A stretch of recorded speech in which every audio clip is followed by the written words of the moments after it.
Selamat datang di kanal Sejarah Mengantuk, tempat di mana legenda lama, kisah-kisah ganjil, dan cerita rakyat penuh teka-teki kembali dihidupkan. Di sini, setiap dongeng bukan sekadar hiburan, melainkan pintu menuju dunia yang samar, tempat antara nyata dan tidak nyata. Malam ini, kita akan mendengar sebuah kisah yang konon beredar di antara para pengelana dan penutur cerita. Sebagian percaya, sebagian menganggapnya hanya gurauan yang dibesar-besarkan. Namun di balik gurauan itu, selalu ada pelajaran yang tersembunyi. Tokoh utama kita tentu saja seorang pria yang namanya melegenda karena kecerdikan dan kelucuannya. Dengan sorban lusuh, jubah penuh debu, dan senyum nakal yang selalu menyimpan 1000 tipu daya, orang-orang memanggilnya Abu Nawas. Kali ini, bukan mimpi atau cermin gaib yang menjadi panggung. Kisah ini berawal dari hal yang sederhana, sesuatu yang dimiliki setiap manusia, tetapi jarang dipikirkan, bayangan. Ya, bayangan yang selalu mengikuti kita kemanapun. Konon, Abu Nawas pernah ditawari oleh seorang pedagang misterius untuk menjual bayangannya sendiri. Awalnya, ia menganggap itu hanya lelucon. Namun ketika bayangannya benar-benar hilang, segalanya berubah. Inilah Abu Nawas menjual bayangan. Sebuah kisah jenaka sekaligus ganjil, yang entah benar entah tidak, akan membawa Anda ke persimpangan antara tawa dan misteri. Bagian 1, tawaran yang aneh. Pasar kota Baghdad malam itu riuh seperti biasa. Lentera-lentera minyak bergoyang tertiup angin. Pedagang meneriakkan dagangannya, dan aroma rempah bercampur dengan bau keringat para pengelana. Di tengah keramaian itu, seorang pria dengan sorban lusuh berjalan santai sambil menebar senyum nakal. Dialah Abu Nawas, orang yang namanya selalu diikuti tawa. Ia baru saja menggoda seorang penjual ikan dengan syair konyol sehingga seisi pasar tergelak. Namun, di balik semua canda, kantong Abu Nawas kosong. Ia butuh makan, butuh uang, dan tentu saja butuh cara cepat untuk mendapatkannya. Ketika ia hendak pulang, matanya menangkap sebuah lapak aneh di sudut pasar. Lapak itu tidak menjual kain, tidak menjual rempah, melainkan hanya sebuah meja kayu tua dengan selembar kain hitam di atasnya. Di belakang meja duduk seorang pria asing dengan jubah panjang, wajahnya tertutup kerudung tipis. Abu Nawas, sapa pria itu dengan suara berat. Abu Nawas terkejut. Kau mengenalku? Tentu. Semua orang mengenal si penipu ulung yang dicintai sekaligus ditakuti. Abu Nawas mengangkat alis. Kalau begitu, kau ingin apa dariku? Jangan bilang kau ingin membeli syairku, karena itu gratis. Atau kau ingin membeli kepintaranku? Itu terlalu mahal. Pria itu tertawa pelan. Tidak. Aku ingin membeli sesuatu yang engkau sendiri tidak pernah pikirkan. Sesuatu yang selalu bersamamu, tetapi tidak pernah kau jual kepada siapapun. Abu Nawas makin penasaran. Apa itu? Pria itu mencondongkan tubuh, berbisik, bayanganmu. Ucapan itu membuat Abu Nawas terdiam, lalu tiba-tiba meledak tertawa. Hahaha. Kau benar-benar pedagang gila. Bayangan? Itu hanya bentuk gelap yang mengikuti karena matahari. Apa gunanya bagimu? Pedagang itu tetap tenang. Lebih berguna dari yang kau kira. Aku bersedia membayar dengan emas seberat bayanganmu sendiri. Abu Nawas terbelalak. Ia menoleh ke bawah, melihat bayangan tubuhnya di tanah yang memanjang karena cahaya lentera. Jadi kalau bayanganku panjang, aku dapat lebih banyak emas? Benar. Abu Nawas langsung berdiri tegak, mengatur posisi agar bayangannya terlihat lebih panjang. Kalau begitu, cepat ukur sebelum matahari terbit besok. Malam ini, bayanganku panjang sekali. Orang-orang yang mendengar percakapan itu mulai berkumpul, tertawa dan berbisik. Ada-ada saja. Si Abu Nawas menjual bayangannya. Pedagang itu mengeluarkan sebuah gulungan kain merah dari bawah mejanya. Ia membuka gulungan itu, dan anehnya, kain itu berkilau meski tanpa cahaya. Ia lalu menempelkan kain itu ke tanah, menutupi bayangan Abu Nawas. "Aku akan mengambilnya sekarang," kata si pedagang. Abu Nawas menyeringai. "Ambillah. Asal kau bayar dulu emasnya." Pedagang itu meletakkan sebuah kantong besar di meja. Suaranya berderak ketika dibuka, isi penuh dengan keping emas. Orang-orang yang menonton ternganga. Benarkah? Ia dibayar hanya karena menjual bayangan? Dengan gerakan cepat, pedagang itu menggulung kembali kain merahnya. Saat kain itu diangkat, bayangan Abu Nawas yang seharusnya ada di tanah, menghilang. Lentera menyinari tubuhnya, tapi tidak ada bayangan yang mengikuti. Kerumunan terdiam. Sebagian bertepuk tangan, sebagian lagi ketakutan. "Bayangannya hilang," teriak seseorang. Abu Nawas menoleh ke kiri dan kanan, panik sejenak.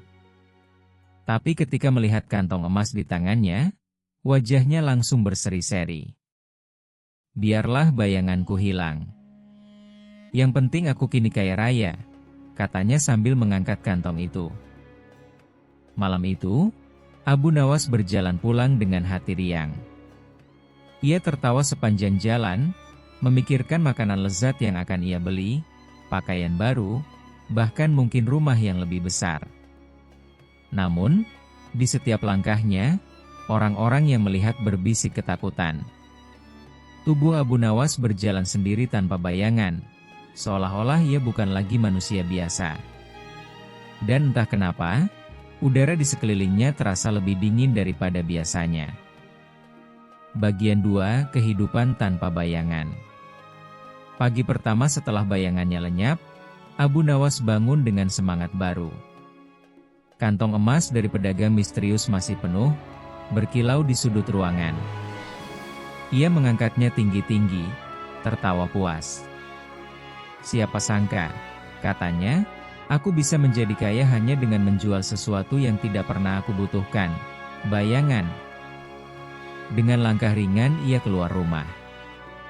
Matahari pagi memancar, namun tanah di bawah kakinya tetap kosong. Orang-orang yang lewat menatap terheran-heran. Di pasar, seorang pedagang rempah menyambutnya. "Abu Nawas, di mana bayanganmu?" Abu Nawas tersenyum nakal. "Bayanganku sedang cuti. Ia lelah terus-menerus mengikutiku." Orang-orang tertawa, meski sebagian saling berbisik dengan wajah khawatir. Anak-anak bahkan berlari mengikuti, mencoba mencari bayangan yang hilang seolah itu permainan petak umpet. Dengan uang emasnya, Abu Nawas membeli sarapan paling mewah, roti hangat, daging domba panggang, dan kurma madu. Pemilik warung menaruh makanan penuh semangat. Abu Nawas makan lahap, sesekali menyindir, ternyata, rasa kenyang juga bisa dibeli.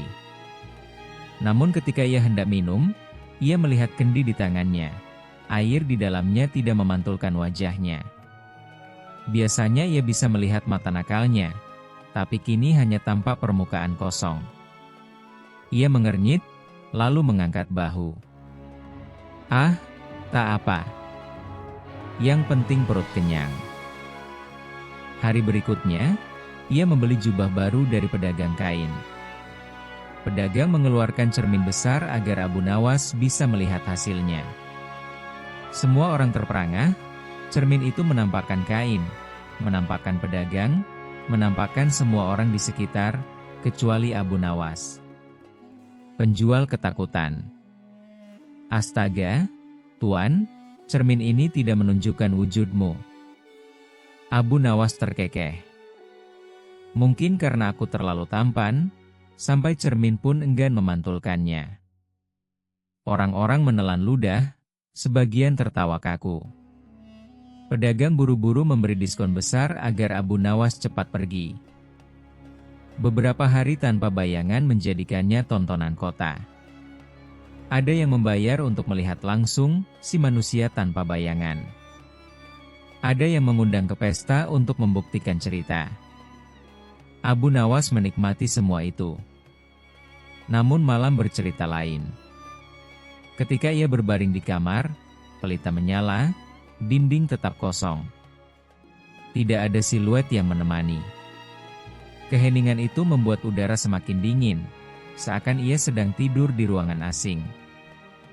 Malam ketiga, ia berjalan melewati pos jaga kota. Para penjaga kaget, berteriak, "Hantu!" Ada manusia tanpa bayangan. Mereka mengejar dengan tombak. Abu Nawas panik, lalu berlari. Dalam kepanikan, ia meraih kain hitam dari jemuran, mengikatkannya ke kakinya sehingga dari jauh tampak seperti bayangan yang terseret. "Lihat," teriaknya, "bayanganku kembali, hanya malas berlari." Para penjaga bingung, lalu berhenti mengejar. Abu Nawas menepuk dada lega. Tapi masalah baru muncul. Saat menulis syair, ia merasa kata-katanya hambar. Biasanya, bayangan di dinding seperti menari bersama gerakan tangannya, memberi inspirasi. Kini dinding kosong, dan puisinya terdengar kering. "Aneh," gumamnya. "Ternyata bahkan kelucuanku pun butuh penonton gelap." Anak-anak di pasar menggoda. "Kakek Abu, di mana bayanganmu?" "Sedang sekolah," jawabnya cepat. "Sekolah apa?" "Sekolah sopan santun, supaya tidak meniru terus." Anak-anak tertawa terbahak-bahak. Namun seorang bocah perempuan bertanya polos, "Kalau malam gelap, siapa yang menemani kakek?" Pertanyaan itu menusuk hati Abu Nawas. Malam harinya, ia mencoba bereksperimen. Ia menyalakan pelita, berdiri di tengah kamar. Dinding tetap kosong. Namun ketika ia menoleh ke kendi di sudut, ia melihat sekilas bayangan hitam melintas di permukaan air, bukan pantulan tubuhnya, melainkan sosok yang sedang duduk di pojok ruangan, menatapnya. Ia cepat-cepat menutup kendi itu dengan kain, bergumam, "Kalau begitu, bayanganku masih ada, hanya saja, ia memilih tempat lain untuk tinggal." Sejak malam itu, Abu Nawas mulai merasa diikuti. Kadang ia mendengar langkah yang menunda satu ketukan di belakangnya. Kadang ia melihat kilatan gelap di permukaan logam. Ia tertawa kecil untuk menutupi rasa takut. Kalau benar bayanganku kembali, semoga ia siap membayar sewa rumah. Karena emas dari pedagang mulai menipis. Bagian 3, bayangan yang kembali menawar. Malam keempat, Abu Nawas tidak bisa tidur. Ia duduk di lantai dengan pelita kecil, menatap dinding kosong. Sesekali ia mengetuk tanah, seakan memanggil anjing hilang. "Bayangan," katanya sambil menguap, "kalau kau masih marah karena kujual, mari kita berdamai. Kau boleh kembali tanpa bayar sewa." Sunyi. Hanya suara jangkrik dari luar jendela. Tapi ketika Abu Nawas bangkit untuk menutup pintu, ia melihat sesuatu di lantai. Sebuah bentuk hitam samar, bergeser pelan, seolah mencoba berdiri di sisi kakinya. "Ah, akhirnya kau pulang," seru Abu Nawas, senang sekaligus gugup. Namun bentuk itu tidak menempel penuh pada tubuhnya. Ia berdiri miring, persis seperti orang asing yang datang berkunjung. Dari bayangan itu, terdengar suara berat, berbisik tapi jelas. "Engkau menjualku, Abu Nawas. Kau dapat emas, aku kehilangan rumah." Abu Nawas meneguk ludah. "Rumah? Kau hanya noda cahaya. Tidak, jawab suara itu. Aku bagian dari dirimu. Aku menanggung semua sisi yang tidak ingin kau tunjukkan. Dan kau menjualku, seolah aku barang dagangan. Abu Nawas mencoba menertawakan. Kalau begitu, mari kita tawar-menawar lagi. Kau ingin apa? Aku bisa membelikanmu karpet, atau roti madu. Bayangan itu bergerak, memanjang hingga menyentuh dinding. Aku ingin kebebasan. Aku ingin berjalan tanpa harus menempel pada kakimu. Abu Nawas mendengus. Bayangan bebas? Itu seperti ikan ingin hidup di gurun. Mustahil. Namun dalam hati ia merinding. Karena setiap kali bayangan itu berbicara, udara sekitar menjadi dingin menusuk. Keesokan harinya, Abu Nawas mencoba mengabaikan. Ia berjalan di pasar, bercanda dengan orang-orang. Tapi setiap kali ia berdiri di bawah matahari, orang-orang menunjuk-nunjuk. Lihat! Bayangannya muncul, tapi tidak menempel padanya. Benar saja. Bayangan itu berjalan di samping, bukan di bawah kaki. Kadang ia melangkah lebih cepat, kadang berhenti mendadak. Anak-anak menjerit, sebagian ketakutan, sebagian lagi berlari mengejarnya seperti mengejar layang-layang. Malamnya, bayangan itu kembali menampakkan diri di kamarnya. Kau tak bisa menahanku lagi, bisiknya. Aku sudah mencicipi kebebasan. Dunia tidak hanya milikmu. Abu Nawas bersandar di tembok, mencoba menenangkan diri. Kalau begitu, apa maumu dariku? Bayangan itu diam sejenak, lalu menjawab, aku ingin separuh hidupmu. Kau hidup di siang, aku hidup di malam. Kita bergantian. Abu Nawas melongo. Separuh hidupku? Jadi aku hanya boleh muncul setengah hari, lalu sisanya kau yang berperan? Itu gila. Orang-orang akan bingung. Bayangan terkekeh. Mereka sudah bingung sekarang. Setidaknya dengan perjanjian, kebingungan itu punya aturan. Abu Nawas mengusap dagu, berpikir. Ide itu tidak buruk. Aku bisa tidur lebih lama, sementara kau yang bekerja. Tapi, ia menunjuk bayangan, kau tidak punya akal selicik aku. Bagaimana kalau kau merusak reputasiku? Bayangan membalas dengan senyum samar. Aku adalah semua licikmu. Aku bahkan bisa lebih dari itu. Keesokan hari, Abu Nawas mencoba menguji. Ia bersembunyi di warung kopi, sementara bayangan berjalan di pasar. Orang-orang menyambut hangat, tertawa dengan cerita-cerita si bayangan. Aneh sekali, candaan yang keluar dari bayangan terasa lebih kasar, tapi lebih jujur, dan justru lebih menghibur. Bayangan Abu lebih lucu dari Abu yang asli, teriak seorang pemuda. Abu Nawas yang mengintip hampir terjatuh dari kursinya. Wah, kalau begini aku bisa kehilangan pekerjaan sebagai penghibur pasar. Malamnya, ia berunding lagi dengan bayangan. Baiklah, kata Abu Nawas, kau boleh hidup sendiri. Tapi jangan ambil separuh hidupku. Ambil saja, 1 jam sehari. Bayangan menggeleng. Sedikit sekali. Aku ingin setengah hari. Kau gila. 3 jam. Setengah hari. 5 jam. Setengah hari. Tawar-menawar itu berlangsung lama, membuat rumah Abu Nawas seperti pasar malam.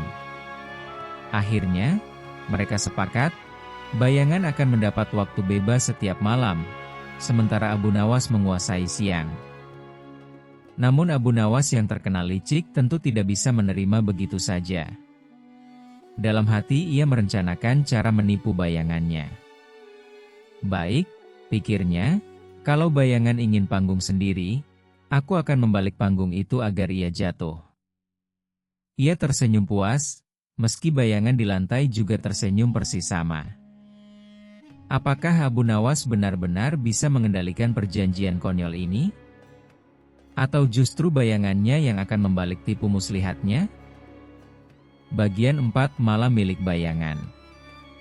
Kesepakatan sudah dibuat, siang milik Abu Nawas, malam milik bayangan. Malam pertama perjanjian itu tiba dengan bulan purnama yang bulat sempurna. Abu Nawas menyalakan pelita, lalu duduk di lantai. "Baiklah," katanya, "ini waktumu. Lihat apakah dunia menyambutmu." Bayangan perlahan menjauh dari kakinya, merenggang seperti kain yang ditarik angin, lalu berdiri sendiri. Tubuhnya hitam pekat, tapi berbentuk persis Abu Nawas. Matanya 2 titik merah samar, mulutnya melengkung seperti senyum nakal yang lebih jahat dari aslinya.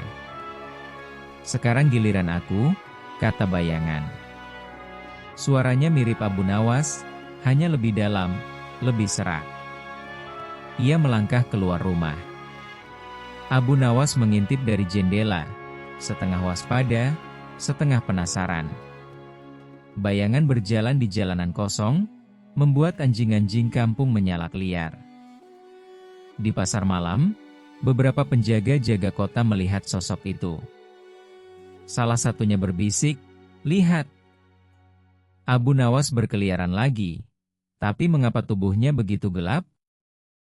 Bayangan menyahut keras, "Karena aku hitam manis, berbeda dari abu yang kusut." Orang-orang terkejut, lalu tertawa.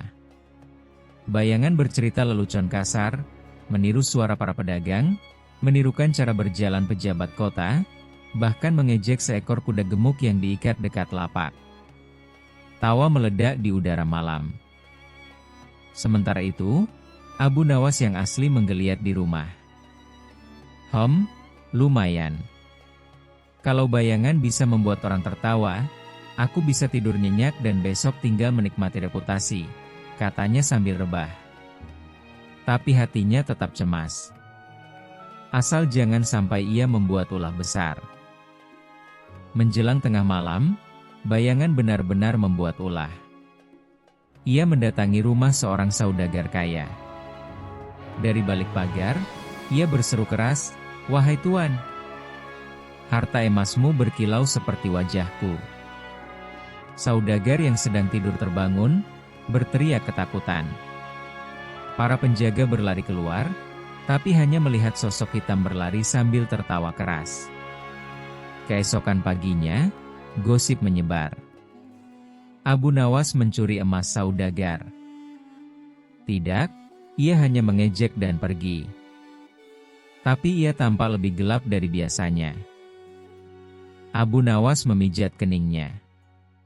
"Celaka, bayanganku lebih pandai bikin masalah daripada aku sendiri." Di pasar siang itu, orang-orang menatapnya aneh. Ada yang kagum, ada yang curiga. "Bagaimana kau bisa di 2 tempat sekaligus?" tanya seorang pedagang. Abu Nawas menjawab enteng, "Karena aku 2 kali lebih hebat." Orang-orang tertawa, meski dalam hati mereka bingung. Malam berikutnya, bayangan kembali keluar. Kali ini ia mendatangi istana kecil tempat seorang pejabat tinggal. Dengan suara lantang ia berkata, "Wahai tuan, kau pintar mengumpulkan pajak, tapi lebih pintar menyembunyikannya di perutmu." Pejabat itu keluar dengan wajah merah padam, sambil berteriak, "Tangkap Abu Nawas!" Tapi yang mereka lihat hanya sosok hitam kabur yang melompat ke atap rumah, menertawakan semua orang. Keesokan harinya, para prajurit istana mendatangi rumah Abu Nawas. "Kau berani menghina pejabat di depan umum?" Abu Nawas pura-pura bingung. "Kapan?" "Tadi malam aku tidur nyenyak." Tanyakan saja pada bantal dan selimutku. Para prajurit kebingungan, tapi gosip semakin luas. Ada 2 Abu Nawas, satu nakal di siang hari, satu nakal di malam hari. Malam ketiga, Abu Nawas memutuskan untuk mengintai bayangannya. Ia bersembunyi di atap rumah, menunggu bayangan keluar. Saat sosok itu melangkah, Abu Nawas mengikuti. Ia terkejut ketika bayangan tidak pergi ke pasar, tidak pergi ke istana, melainkan ke sebuah sumur tua di luar kota. Di sana, bayangan menatap ke dalam air.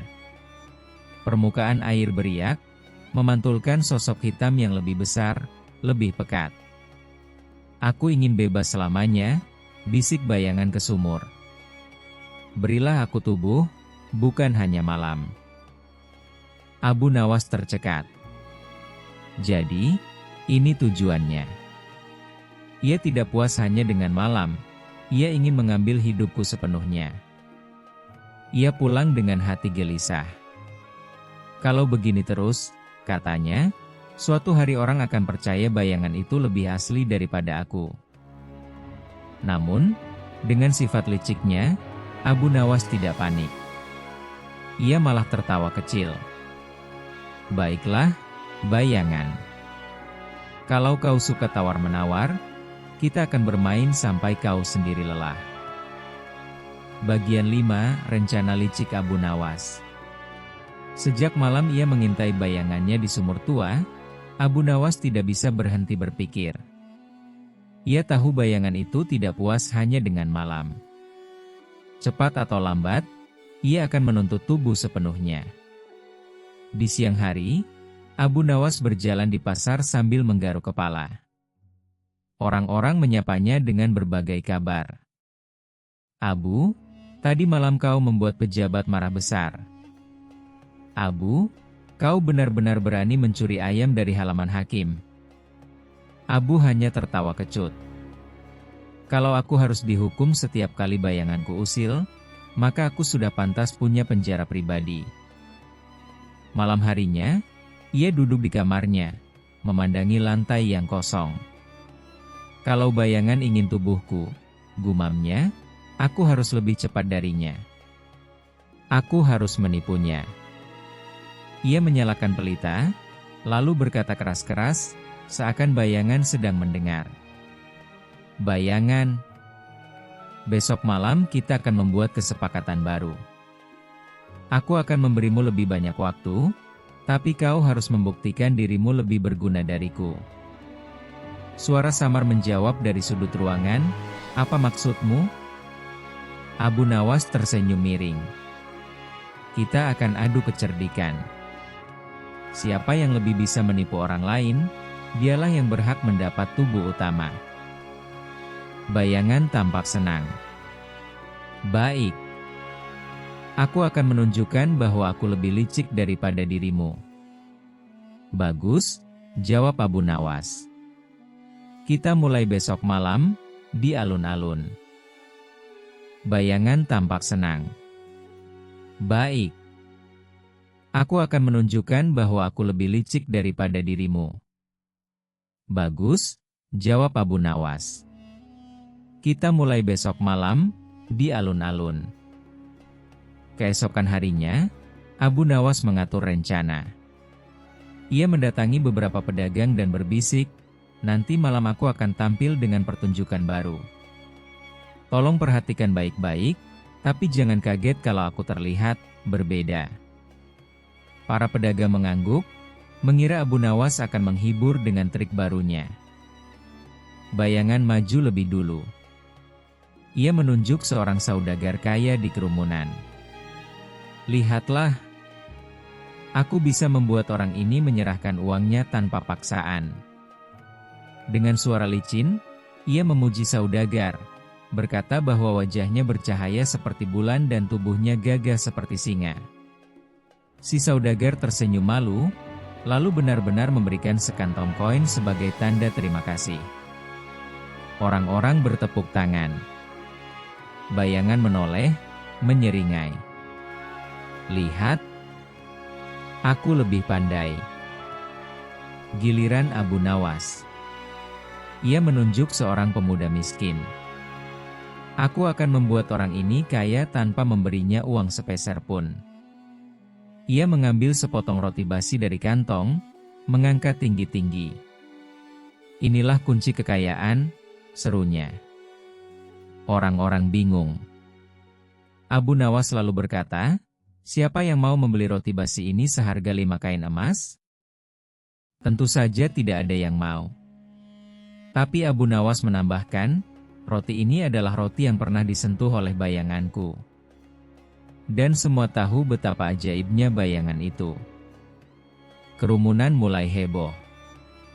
Satu orang mengangkat tangan, lalu yang lain ikut. Akhirnya, roti basi itu terjual mahal. Pemuda miskin tadi mendapat bagian keuntungan. Ia bersorak kegirangan. Kerumunan tertawa terbahak-bahak, memuji kecerdikan Abu Nawas. Bayangan mendesis marah. Kau hanya memanfaatkan namaku. Abu Nawas balas tersenyum. Bukankah itu inti dari tipu daya? Menggunakan apa yang sudah ada, lalu membaliknya untuk keuntungan sendiri. Namun bayangan tidak menyerah. Kalau begitu, kita uji lagi. Mari kita lihat siapa yang bisa masuk ke rumah pejabat kota tanpa ketahuan, malam ini juga. Kerumunan bersorak semakin keras. Mereka merasa ini pertunjukan terbesar Abu Nawas sepanjang masa. Abu Nawas berpura-pura ragu, padahal hatinya sudah menyiapkan rencana. Ia tahu bayangan tidak bisa menolak cahaya terang. Jika ia bisa menjebaknya di dalam cahaya, maka permainan bisa berakhir. Baiklah, kata Abu Nawas, kita akan mencoba. Tapi aku punya syarat, siapapun yang gagal harus kembali ke tempat asalnya, dan tidak menuntut lagi. Bayangan setuju, tertawa puas. Siaplah, Abu Nawas. Malam ini aku akan menjadi dirimu sepenuhnya. Kerumunan bersiap mengikuti mereka ke rumah pejabat. Abu Nawas menatap langit, lalu tersenyum licik. Sekarang giliranmu jatuh ke dalam jebakanmu sendiri, wahai bayangan. Bagian 6, perangkap di rumah pejabat. Kerumunan bergerak menuju rumah pejabat kota yang terkenal pelit dan sombong. Malam itu, halaman rumah diterangi obor besar, dijaga beberapa prajurit. Abu Nawas dan bayangannya berdiri di gerbang, dikerubungi penonton yang ingin melihat siapa pemenangnya. Bayangan menyeringai. Aku akan lebih dulu. Kau hanya perlu menonton bagaimana aku membuat pejabat itu bertekuk lutut. Abu Nawas menjawab ringan, silakan. Aku tidak pernah menghalangi diriku sendiri. Bayangan merayap masuk ke halaman, tubuhnya melebur dengan kegelapan. Prajurit jaga menoleh ke kiri dan kanan, tapi tidak melihat apa-apa. Bayangan menembus pintu, masuk ke ruang tamu. Dengan suara keras ia berkata, "Wahai Tuan, aku datang membawa hadiah kegelapan." Pejabat terbangun, wajahnya pucat. Abu Nawas, bagaimana kau masuk? Bayangan tertawa, suaranya menggema di setiap sudut ruangan. Aku adalah bagian dari dirimu juga, bagian yang suka menyembunyikan harta. Pejabat menjerit, berlari keluar. Para prajurit panik, berlarian tanpa arah. Sementara itu, bayangan kembali ke gerbang dengan wajah puas. Kerumunan bersorak. Hebat! Ia bisa masuk tanpa ketahuan. Bayangan menoleh ke Abu Nawas. Sekarang giliranmu, tapi aku rasa kau tidak akan mampu. Abu Nawas menghela napas. Benar, aku tidak bisa seperti dirimu. Tapi aku bisa membuat pejabat itu sendiri memanggilku masuk dengan sukarela. Kerumunan berbisik, penasaran apa yang akan dilakukan Abu Nawas. Dengan langkah santai, Abu Nawas mendekati pintu gerbang. Ia tidak mencoba bersembunyi. Justru ia berteriak keras, "Wahai Tuan Pejabat, bukalah pintu, aku ingin bicara." Pejabat yang ketakutan muncul di balkon. "Pergi, Abu Nawas. Kau sudah membuatku hampir mati ketakutan tadi." Abu Nawas menjawab, "Itu bukan aku, tapi bayanganku. Kalau tidak percaya, lihatlah baik-baik. Bayangan itu lebih suka mengganggumu daripada aku." Kerumunan tertawa. Pejabat bingung, menoleh ke prajurit. "Kalau begitu, biarkan dia masuk. Aku ingin membuktikan." Prajurit membuka pintu. Abu Nawas melangkah masuk dengan gagah, disambut sorakan orang-orang. Bayangan mendesis, merasa tertipu. "Kau hanya bermain kata-kata." "Tepat sekali," jawab Abu Nawas sambil melirik. "Itulah senjata asliku." Namun rencana Abu belum selesai. Saat berada di dalam rumah, ia memerintahkan pelayan untuk menyalakan semua obor dan lampu minyak. Halaman yang gelap berubah terang benderang. Bayangan yang tadinya bebas melompat-lompat kini tampak jelas menempel di dinding, bergerak gelisah. "Lihat!" teriak Abu Nawas.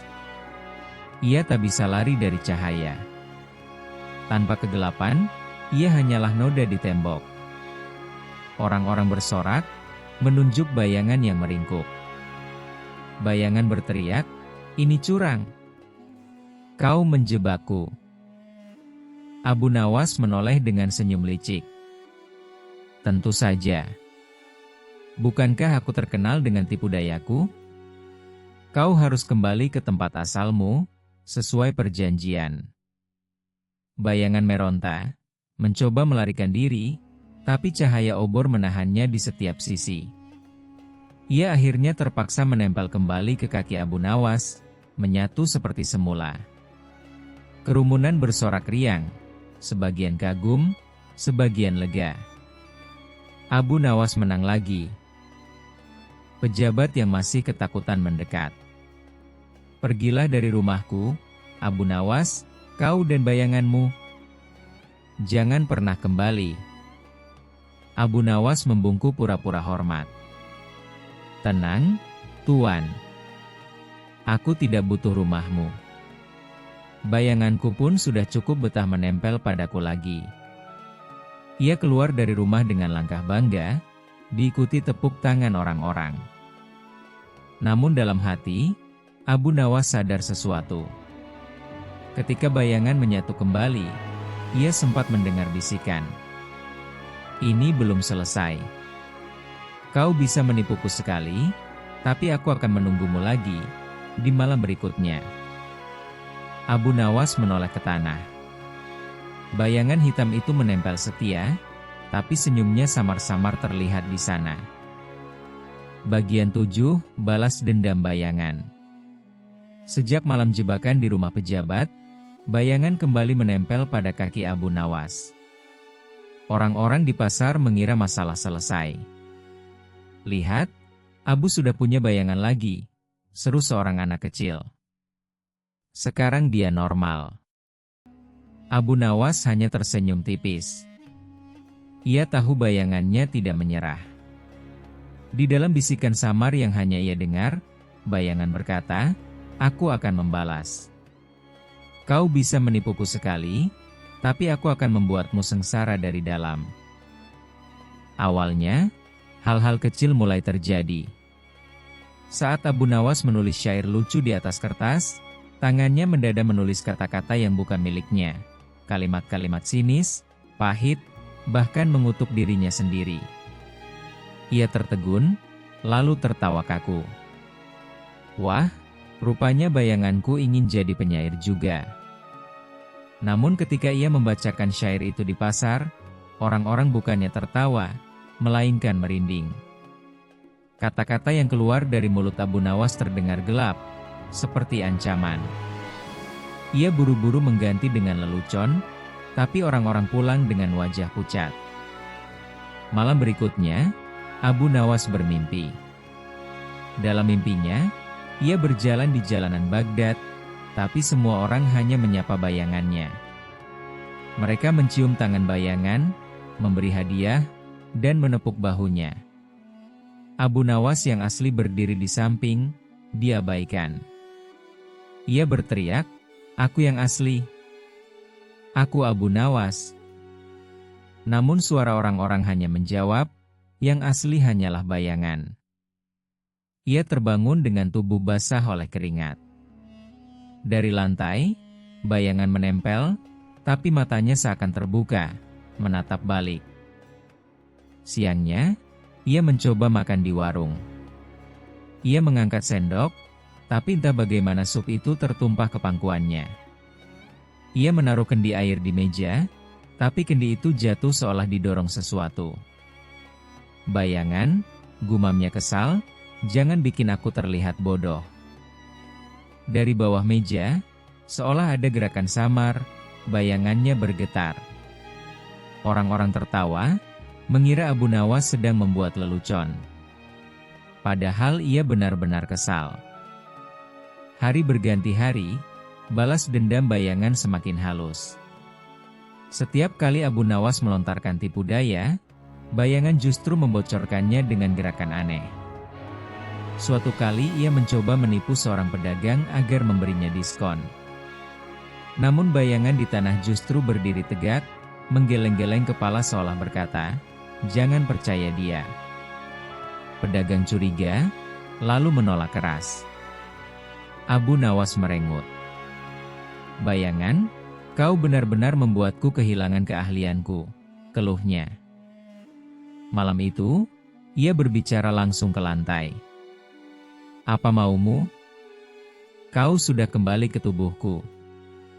Mengapa masih mengganggu?" Bayangan menjawab, suaranya datar, "Aku ingin dunia tahu bahwa aku lebih jujur dari dirimu. Kau hidup dengan kebohongan. Aku hanya menunjukkan kebenaran." Abu Nawas tertawa hambar. "Kebenaranmu membuatku lapar. Kalau aku tidak bisa menipu, aku tidak bisa makan. Kalau aku tidak bisa makan, kau pun akan mati bersama aku." Bayangan terdiam. Namun sebelum tidur, Abu Nawas mendengar bisikan, "Lebih baik aku bebas, meski kau binasa."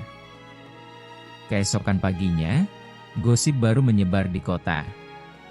"Aku melihat bayangan Abu Nawas berjalan sendiri lagi semalam," kata seorang pedagang. "Tidak mungkin. Aku melihat Abu sendiri tidur di warung," bantah yang lain. "Kalau begitu, mana yang asli?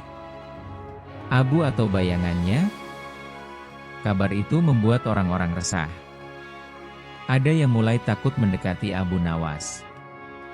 Mereka berkata, kalau bayangan bisa berjalan tanpa tuan, pasti ada sihir gelap di baliknya. Abu Nawas semakin terpojok. Ia tahu bayangannya sengaja membuat rumor itu. Ia berjalan di pasar, mendengar bisikan orang-orang. Itu Abu yang asli atau bayangan? Mungkin mereka sudah bertukar tempat. Mengerikan. Abu Nawas menghela napas panjang.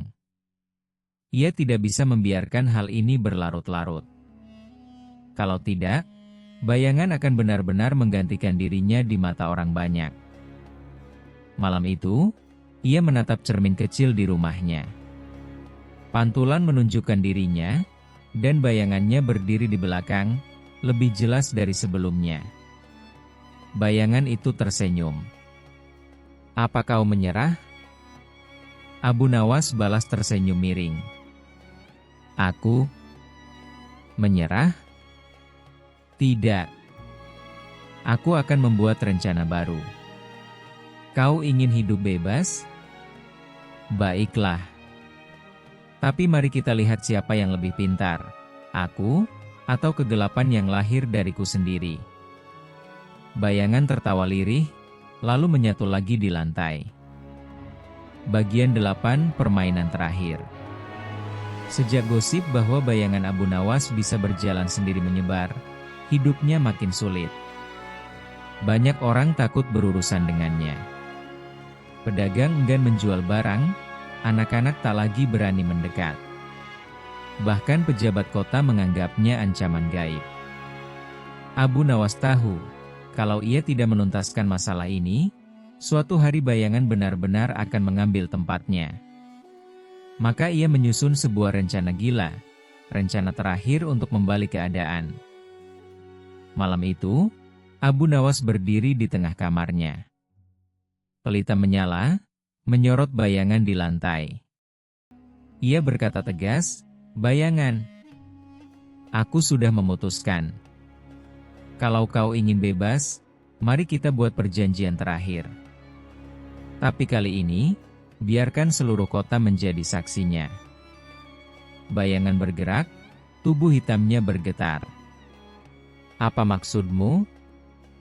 "Kita akan mengadakan pasar malam khusus untukmu," jawab Abu Nawas. "Aku akan menjualmu sekali lagi. Kalau ada orang yang mau membeli, kau boleh bebas. Kalau tidak ada, kau harus diam selamanya menempel padaku." Bayangan tertawa panjang, suaranya menyeramkan. "Siapa yang mau membeli aku?" Orang-orang takut. Abu Nawas menyeringai. Justru itu. Orang takut pada yang tidak mereka mengerti. Dan rasa takut sering lebih mahal daripada emas. Bayangan terdiam, lalu mengangguk. "Baiklah. Aku setuju." Keesokan harinya, Abu Nawas berkeliling kota, mengumumkan dengan suara lantang. "Malam ini, di alun-alun, aku akan menjual sesuatu yang paling langka di dunia. Bayanganku sendiri, yang bisa berjalan tanpa tubuh." Orang-orang terkejut.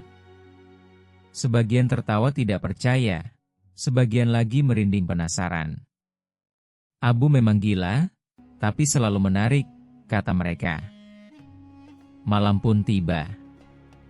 Alun-alun kota penuh sesak. Obor dinyalakan, pedagang berhenti berjualan, semua ingin menyaksikan tontonan aneh ini. Di tengah kerumunan, Abu Nawas berdiri dengan bangga. "Warga sekalian, inilah barang dagangan yang tak pernah dimiliki siapapun, bayangan hidup." Seolah menuruti perintah, bayangan perlahan terlepas dari kakinya. Sosok hitam itu berdiri sendiri, melambaikan tangan pada kerumunan. Orang-orang berteriak ngeri. "Siapa yang mau membeli?" seru Abu Nawas. "Bayangan ini bisa berjalan, berbicara, bahkan menakut-nakuti musuhmu. Bayangan ini lebih setia daripada budak, lebih licin daripada pencuri." Kerumunan berbisik. Beberapa orang maju, lalu mundur lagi. Hingga seorang saudagar kaya melangkah ke depan. "Aku akan membelinya. Dengan bayangan itu, aku bisa menakut-nakuti sainganku di pasar." Bayangan menyeringai puas. "Lihat, aku akan bebas." Abu Nawas mengangkat tangannya. "Tunggu. Ada syarat. Siapapun yang membeli bayangan ini harus berani menanggung semua kelicikan dan keusilan yang ia bawa. Bayangan ini bukan mainan. Ia bisa membuatmu tertawa, tapi juga membuatmu celaka." Saudagar ragu. Kerumunan berbisik semakin keras. Akhirnya saudagar menggeleng. "Tidak jadi. Aku tidak mau menanggung kutukan." Abu Nawas menoleh pada pejabat kota yang hadir. "Bagaimana dengan Tuan? Bayangan ini bisa menjadi pengawal pribadi yang selalu mengintai musuhmu." Pejabat pucat, lalu mengibaskan tangan. "Tidak. Aku sudah cukup diganggu olehnya." Satu persatu orang mundur. Tak seorang pun berani membeli. Bayangan mulai gelisah. "Kau menipuku. Kau tahu tidak ada yang akan membeli aku. Abu Nawas tertawa terbahak-bahak. Tentu saja. Tapi sekarang, seluruh kota menjadi saksi. Mereka semua menolakmu. Kau tidak punya tempat lain kecuali kembali padaku. Perjanjian sudah jelas. Bayangan menjerit marah, tubuhnya melayang-layang di atas alun-alun. Namun cahaya obor di sekeliling membuatnya semakin lemah, memaksa ia kembali menempel pada kaki Abu Nawas. Kerumunan bersorak. Abu Nawas menang lagi. Sebagian tertawa lega, sebagian berbisik, mungkin memang benar, hanya Abu yang bisa menipu bayangannya sendiri. Abu Nawas membungkuk hormat. Dalam hati ia berkata, setidaknya malam ini aku berhasil. Tapi aku tahu, bayangan tidak pernah benar-benar hilang. Ia hanya menunggu saat berikutnya untuk keluar. Bagian 9 setelah bayangan terkurung. Beberapa hari setelah pertunjukan besar di alun-alun, kehidupan Abu Nawas perlahan kembali tenang. Orang-orang tidak lagi berbisik ketakutan setiap ia lewat. Mereka mulai menertawakan kejadian itu sebagai lelucon khas Abu Nawas. Dia bukan hanya bisa menipu pejabat, kata seorang pedagang kopi, bahkan bayangannya sendiri pun bisa ia permainkan. Kerumunan tertawa, dan Abu Nawas kembali menjadi pusat cerita lucu di pasar. Namun di balik tawa itu, Abu Nawas tahu kebenaran. Bayangannya memang sudah kembali menempel di bawah kakinya, tapi ia tidak lagi sekadar bentuk gelap yang patuh. Ada sesuatu yang berbeda. Bayangan itu terasa lebih berat, lebih dingin, seolah menahan dendam. Malam-malamnya menjadi tidak nyaman. Setiap kali ia hendak tidur, ia merasa bayangannya bergerak sedikit lebih lambat, lalu tersenyum samar di lantai. Suatu malam, Abu Nawas mencoba menegur. Bayangan, ingat kesepakatan kita. Kau kalah, kau harus diam. Dari lantai terdengar bisikan lirih, aku memang kalah, tapi aku masih di sini. Selama ada cahaya, aku tak bisa hilang. Dan selama kau hidup, aku akan selalu ada. Abu Nawas menghela napas panjang. Ya, aku tahu. Tapi kalau begitu, belajarlah duduk diam. Karena kalau kau terus berulah, aku akan menjualmu ke sumur kering. Bayangan tertawa kecil, lalu kembali tenang. Hari-hari berikutnya, Abu Nawas sengaja bersikap konyol di pasar.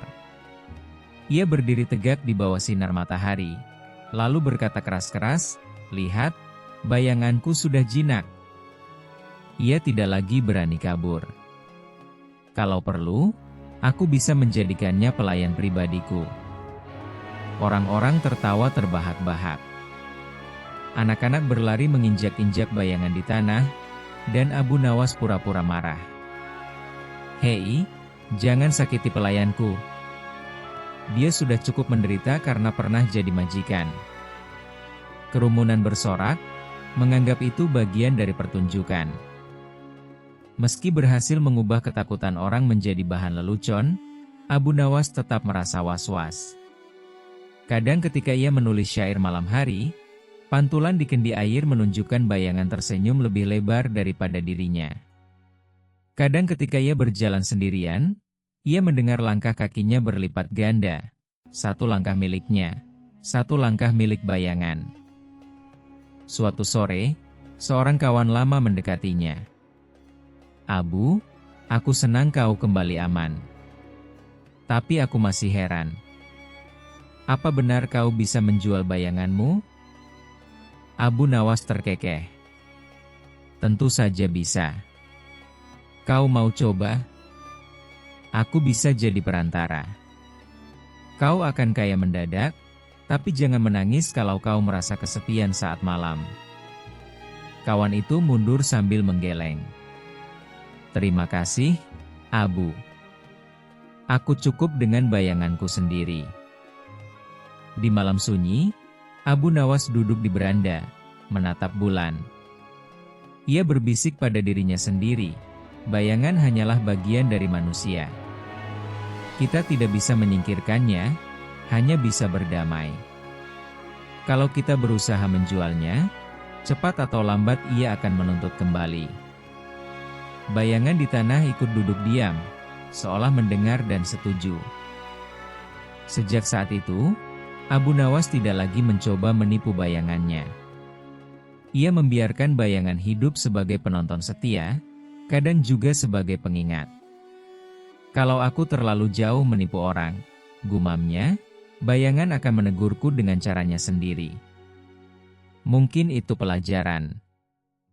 Dan begitulah, Abu Nawas kembali melangkah di pasar, dengan sorban lusuh, senyum nakal, dan tentu saja, bayangan yang menempel setia di bawah kakinya. Bagian 10, penutup kisah. Hari-hari berlalu, dan kisah Abu Nawas menjual bayangannya menjadi legenda baru di Baghdad. Orang-orang di pasar sering menceritakan ulang, kadang dengan tambahan bumbu cerita yang kian aneh. Ada yang bilang bayangan itu sebenarnya jin, ada yang yakin bayangan itu masih berkeliaran mencari tubuh lain. Abu Nawas sendiri tidak pernah membantah atau mengiyakan. Ia hanya tersenyum, membiarkan orang-orang menebak-nebak. Suatu siang, seorang pemuda mendekatinya. "Guru Abu, apa benar engkau pernah menjual bayanganmu?" Abu Nawas mengangguk ringan. "Benar. Dan aku dibayar dengan emas yang cukup untuk makan enak berhari-hari." Pemuda itu terkekeh. "Kalau begitu, bagaimana rasanya hidup tanpa bayangan?" Abu Nawas menjawab dengan tenang, "Rasanya ringan, tapi juga sepi. Bayangan mungkin gelap, tapi ia selalu menemani. Tanpanya, kau akan merasa separuh dirimu hilang." Di kesempatan lain, seorang pejabat kota yang dulu marah pada ulah bayangan bertanya, "Apakah kau tidak takut bayanganmu akan kembali berulah?"